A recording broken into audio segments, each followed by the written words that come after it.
With the New York Rangers continuing to lose games, there are definitely some questions on whether or not this team is actually going to make the playoffs. They're now 3-7 in their last 10 games played on a 2-game losing streak. So there really might be a pretty good chance there that we don't end up seeing this Rangers team make the playoffs. So in today's video, I figured we'd kind of take a look at what are some of the positives that we can still see out of this season if we kind of don't see this team make playoffs, so that we can possibly, kind of look forward to for the rest of this season, and kind of what we've already seen kind of positive-wise that have been, good things about this Rangers team. And there have been, a few things. So we'll take a look at those, and we'll also take a look at the kind of future kind of potential positive things that we could see for this Rangers team as well. So let's kind of get into that there. Obviously there's not a whole lot of positive things about this Rangers team, but these are a few of the things that, that could kind of consider a positive, to look forward to for this Rangers team that kind of help this team going forward into the future. So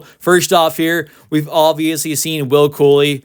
He's taken a pretty big step in his development. He's really kind of looked so far this season, I would say, like a potential star. I mean, is he going to be a star every season, like that kind of a level of guy? We'll have to wait and see. But so far this season, he's looked like a great player, and I do think has that potential to be a star level kind of guy. We'll see what he can truly be, but I think he can be a really good kind of top 6 player for years and years to come.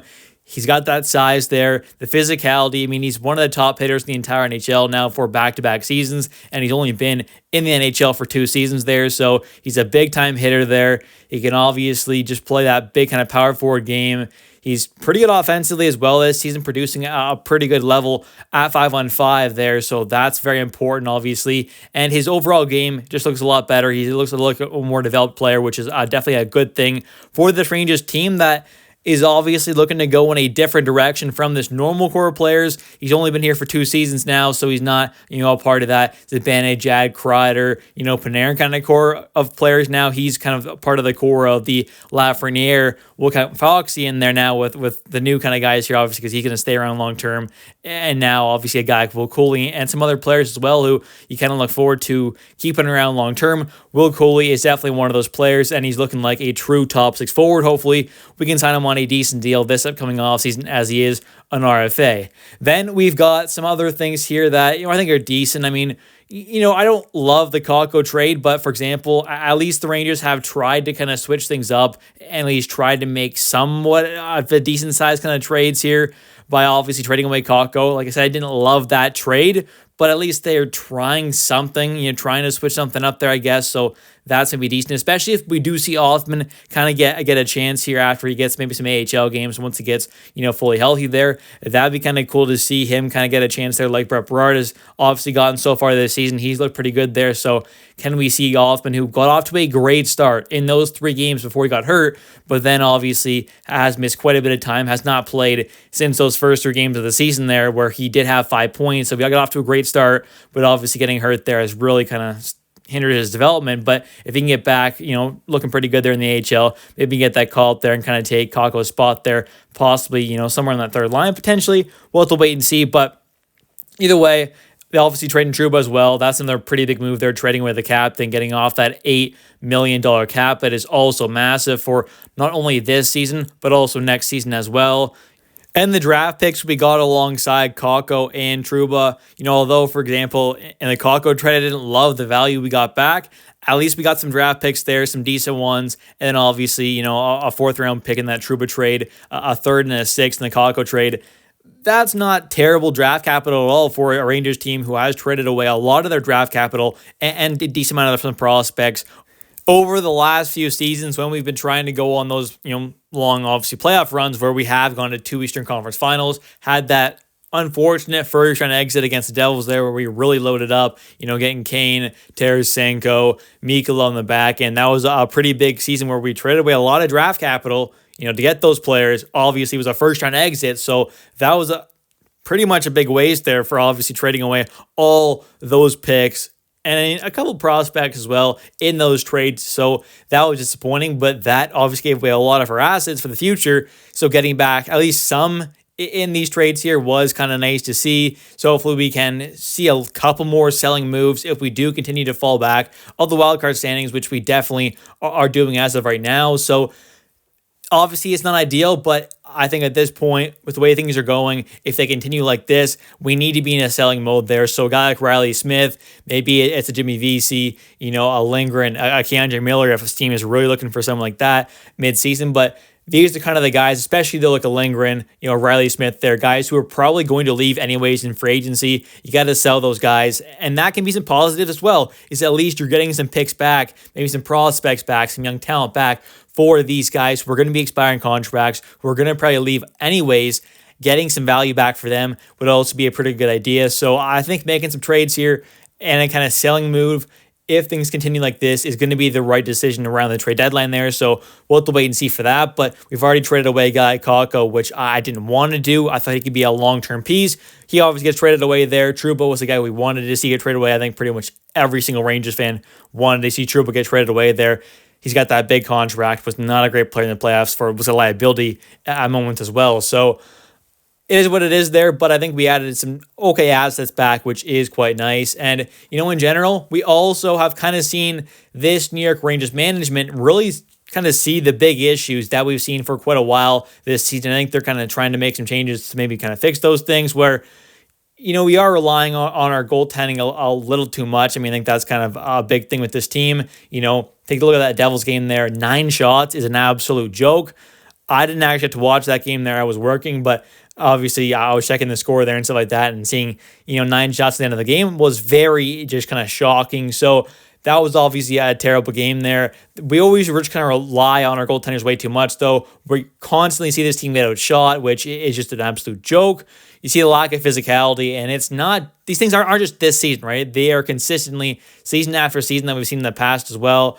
The 5-on-5 play that we're just getting outworked, outplayed, which is not great at all. We're getting dominated for the most part there at 5-on-5, which is kind of where your goaltenders obviously face a lot more shots and a lot of high danger shots, a lot of score chances, and they're kind of getting relied on way too much. So a lot of things kind of tie into that, but there are some big issues that hopefully management are really kind of seeing that we need to fix this offseason, because we did not see this team go out there this offseason to really kind of fix that lack of physicality that we definitely do have. Sam Carrick, that's a fine fourth liner, but we already kind of have a couple guys who can be on that fourth line who can play pretty physically. We need kind of guys who can play up and down the lineup a bit more, who can be that physical kind of presence, but obviously we did not see that added, so that's a big issue.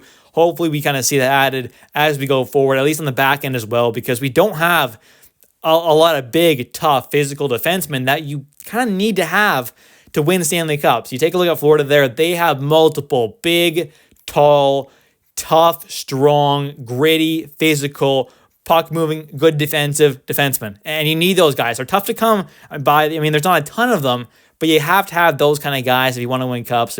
Pretty much every cup-winning team has some of those kind of guys, and we just don't have a lot of those tough physical defensemen that you need to have to win a cup. And, like I said, a lot of teams do have that, and we just don't have that. So hopefully management, Chris Drury in particular, sees these kind of issues and hopefully fixes them this upcoming offseason.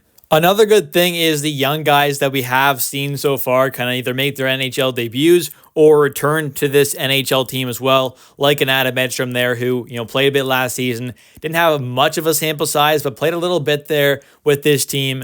Then obviously has played, a lot this season. He has 34 games played already so far this season there, so he's playing pretty decent there.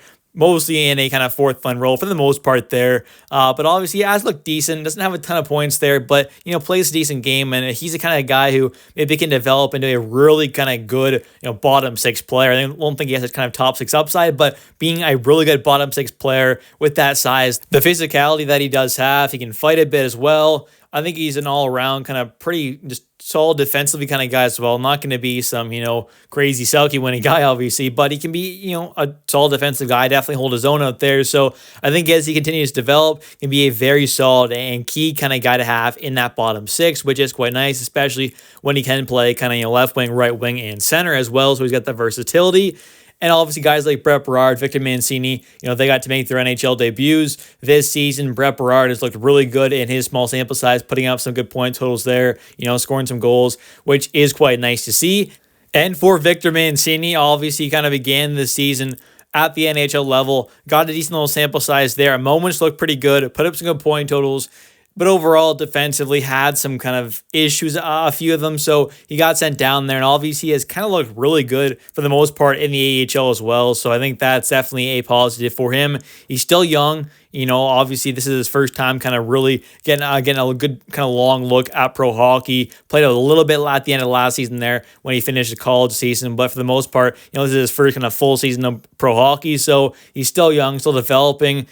He's a pretty kind of big guy as well. He got that good size to him. Pretty good all-around game. Solid defensively, but can put up some good point totals as well. Obviously at the AHL levels looks good defensively. So I think this is a guy who, long-term wise can develop into a really solid, possibly top 4 defenseman if everything goes right, which, the Rangers can definitely use more of those kind of guys there. So having a right side, possibly long term, of guys like, Foxy, Schneider, Mancini, that could look great. Or maybe, like long term, Schneider goes over to the left side and you see, Schneider on the left side there with, Mancini hopping up into the top 4. We'll have to wait and see what happens. But either way, Mancini is a guy long term, but could definitely be a good player. And another positive thing that I have for today's video about the New York Rangers that kind of come of this season is the draft.